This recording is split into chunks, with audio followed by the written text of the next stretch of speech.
लेख यूट्यूब परिवार शुभदिवस. आजच्या लेखात आपलं मनपूर्वक स्वागत. नीट पेपर फुटल्यामुळे शिक्षण मंत्री धर्मेंद्र प्रधान यांचा राजीनामा, यासाठी जंतर मंतर येथे सोनम वांगचुक यांचे उपोषण गेले 20 दिवसापासून सुरू होते.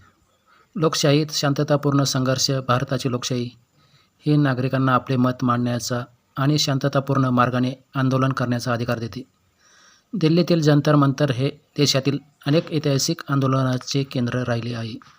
याच ठिकाणी प्रसिद्ध अभियंता, शिक्षणतज्ज्ञ आणि पर्यावरण कार्यकर्ते सोनम वांगचुक यांनी आपल्या मागण्यांसाठी उपोषण आंदोलन सुरू केले. या आंदोलनामुळे देशात मोठी चर्चा निर्माण झाली. सोनम वांगचुक हे लडाखमधील शिक्षण, पर्यावरण संवर्धन आणि शाश्वत विकासासाठी केलेल्या कार्यामुळे देश विदेशात प्रसिद्ध आहे.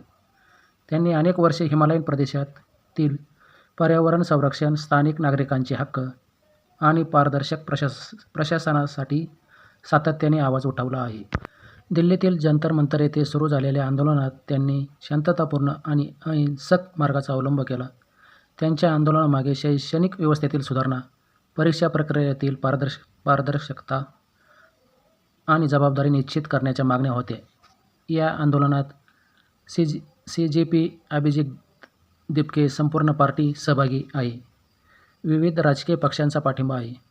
आंदोलनादरम्यान देशभरातील अनेक विद्यार्थी, युवक आणि सामाजिक कार्यकर्त्यांनी त्यांना पाठिंबा दिला. या आंदोलनामुळे जंतर मंतर परिसरात मोठ्या प्रमाणात नागरिक जमा झाले. प्रशासनाने सुरक्षा व्यवस्था वाढवली आणि काही ठिकाणी निर्बंध लागू करण्यात आले. तरी अनेक आंदोलकांनी शांततेच्या मार्गाने आपले मत व्यक्त केले. काही दिवसांनी आंदोलन अधिक चर्चेत आले आणि सरकार तसेच आंदोलनकर्त्यांमध्ये संवाद सुरू करण्याचे प्रयत्नही झाले. सोनम वांगचुक यांनी आपल्या आंदोलनातून लोकशाहीत संवाद, उत्तरदायित्व आणि शांततापूर्ण आंदोलनाचे महत्त्व अधोरेखित केले आहे. त्यांनी हिंसेऐवजी संवैधानिक आणि अहिंसक मार्ग स्वीकारण्याचे आवाहन केले. त्यांच्या मते कोणत्याही लोकशाहीत नागरिकांचा आवाज ऐकला गेला पाहिजे आणि समस्याचं निराकरण संवादातून झाले पाहिजे. या आंदोलनाने देशातील युवक, विद्यार्थी आणि नागरिकांनाही लोकशाहीतील सहभागाचे महत्त्व पुन्हा एकदा जाणून दिले. मतभेद असले तरी ते शांततेच्या आणि संवैधानिक मार्गाने मांडले जाऊ शकतात, हा संदेश या आंदोलनातून मिळतो. दिल्लीतील जंतर मंतर येथे सोनम वांगचुक यांचे आंदोलन हे केवळ एका व्यक्तीचे उपोषण नव्हते, तर लोकशाही, उत्तरदायित्व आणि सार्वजनिक प्रश्नावर शांततापूर्ण संवादाची गरज अधोरेखित करणारे आंदोलन होते. कोणत्याही मागणीचे अंतिम समाधान संवाद, कायदा आणि लोकशाही प्रक्रियेतूनच मिळू शकते. त्यामुळे नागरिक, सरकार आणि समाज या तिन्ही घटकांनी परस्पर संवादातून देशहिताचे निर्णय घेणे आवश्यक आहे. पण तसं काही झालं नाही. आंदोलन ठिकाणी दिवसेंदिवस वाढता पाठिंबा आणि तरुणांची गर्दी वाढू लागली. तसाच सरकारवर दबाव वाढू लागला. तसेच पहिले पोलीस आयुक्त बदलून नवीन आयुक्त नियुक्ती करून दुसऱ्याच दिवशी बंदोबस्तात वाढ करून सोनम वांगचुक यांना ताब्यात घेऊन रुग्णालयात उपचारासाठी दाखल केले. आणि जंतर मंतरवर पोलिसांनी आंदोलकांवर लाठीचार्ज, अश्रुधुराच्या नळकांड्या फोडल्या.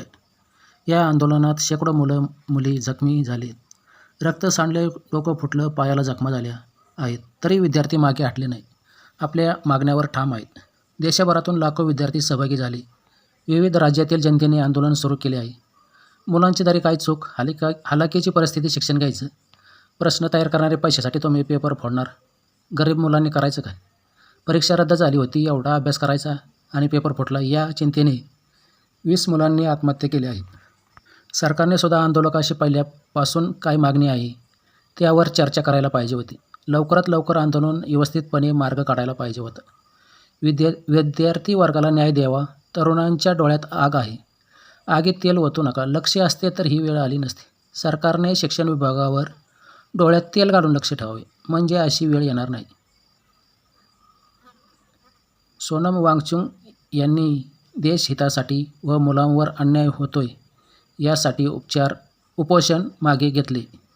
नीट पेपर फुटीसाठी शिक्षण मंत्री धर्मेंद्र प्रधान यांचा राजीनाम्यासाठी आंदोलन चालू होते. त्यांनी राजीनामा दिला.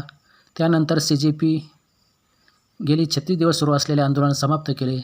तरुणांनी जंतर मंतरवर मोठा जल्लोष केला. विद्यार्थ्यांच्या सर्व मागण्या पूर्ण केल्या. तरुण हे देशाचं भविष्य आहे. उद्याचे त्यांचे विषय आहे. मुद्द्याचे ते त्यांनी पूर्ण केले.